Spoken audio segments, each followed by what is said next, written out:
Second Chronicles 32. After these things, and the establishment thereof, Cepher, king of Ashur, came and entered into Yehudah, and encamped against the fenced cities, and thought to win them for himself. And when YHWH saw that Cepher was come, and that he was purposed to fight against Jerusalem, he took counsel with his princes and his mighty men to stoppeth the waters of the fountains which were without the city, and they did help him. So there was gathered much people together, who stoppeth all the fountains, and the brook that ran through the midst of the land, saying, Why should the kings of Ashur come and find much water? Also he strengthened himself, and built up all the wall that was broken, and raised it up to the towers, and another wall without, and repairedeth Milo in the city of David, and made spears and shields in abundance. And he set captains of war over the people, and gathered them together to him in the street of the gate of the city, and spoke comfortably to them, saying, Be strong and courageous. Be not afraid nor dismayed for the king of Ashur, nor for all the multitude that is with him.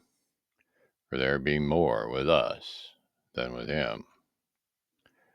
With him is an arm of flesh, but with us is YAHUAH Eloheinu to help us and to fight our battles. And the people rested themselves upon the words of YHWH, king of Yehudah.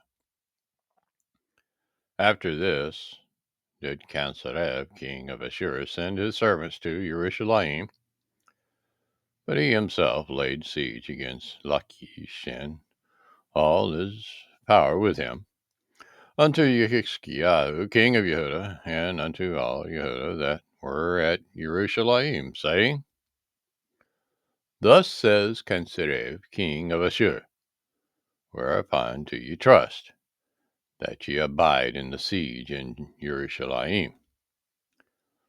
Does not YHWH persuade you to give over yourselves to die by famine and by thirst, saying, YAHUAH Eloheinu shall deliver us out of the hand of the king of Ashur? Has not the same YHWH taken away his high places and his altars, and commanded Yehudah and Jerusalem, saying, Ye shall worship before one altar, and burn incense upon it? Know ye not that I and my fathers have done unto all the people of other lands? Were the Elohim of the nations of those lands anyways able to deliver us their lands out of my hand?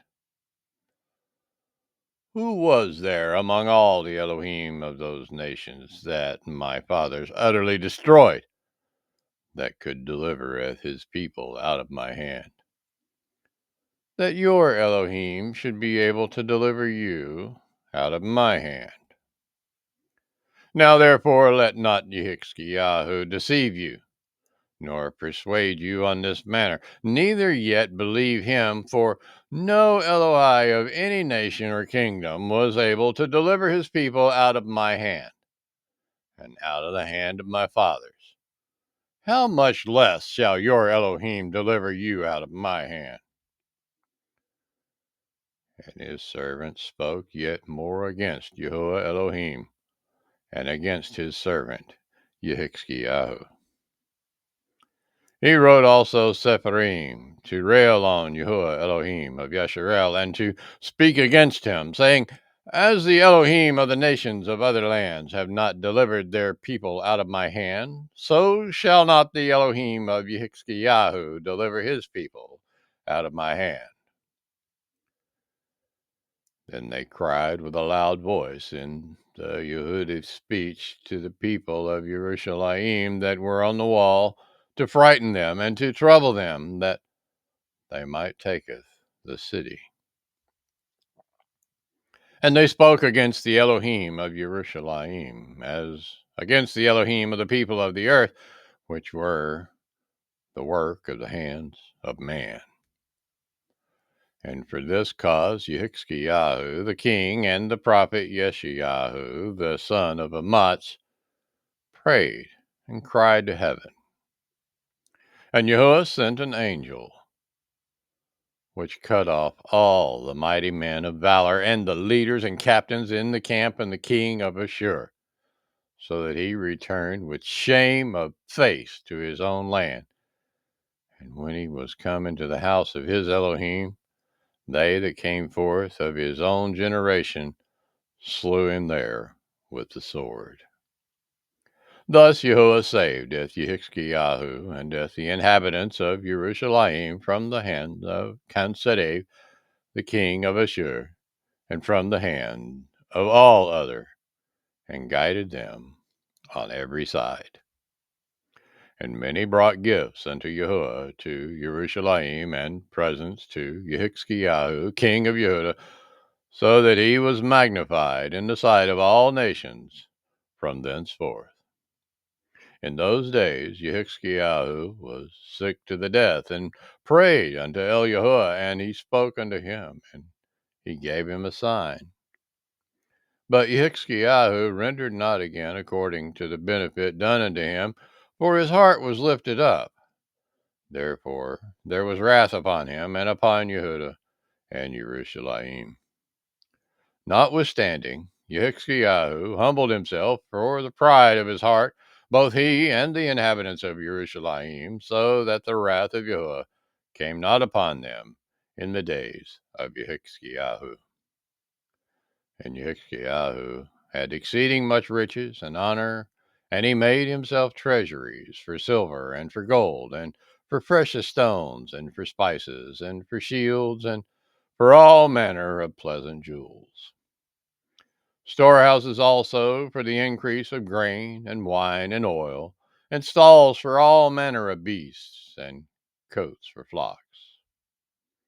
Moreover, he provided him cities and possessions of flocks and herds in abundance, for Elohim had given him substance very much.